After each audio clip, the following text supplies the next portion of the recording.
గడిచిన దినాల్లో దేని కొరకు నువ్వు ప్రార్థన చేసావు? నమ్ము ఈ మాట.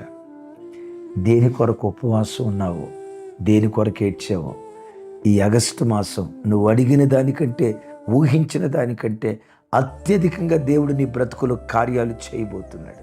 అమ్మా, ఏది ఆశపడుతున్నావో?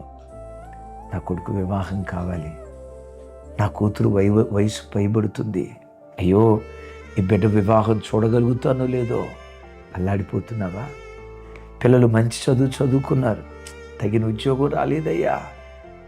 దేని కొరకు నువ్వు ఆశపడుతున్నావు?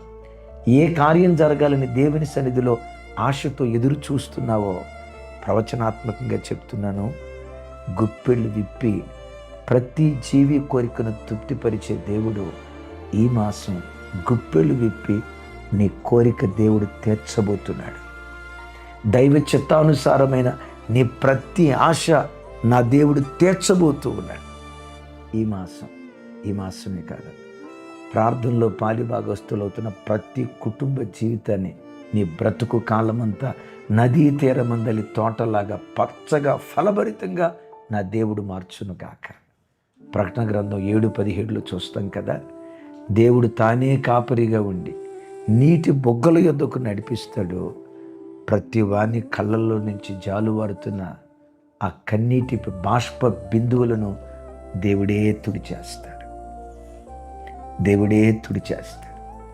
చెల్లి, ఒక్కసారి నా వైపు చూడరా, నా దేవుని మాట విను. ఈ మాసం నీ కన్నీళ్లు తుడిచే మాసంగా దేవుడు చేయబోతున్నాడు. ఏ భర్త కోసం ఏడ్చావో ఆ భర్త విషయమే నువ్వు నవ్వే దినాలు దేవుడు నీకు అనుగ్రహిస్తాడు.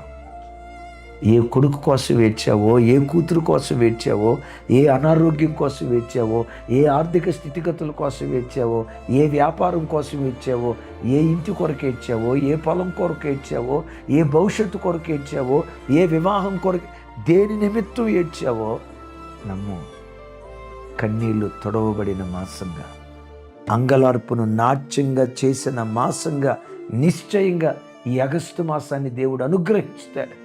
దేవుడే వారికి కాపరి అయి వారి కళ్ళల్లో నుంచి బయలుదేరిన ప్రతి కన్నీటి చుక్క తుడుస్తాడు.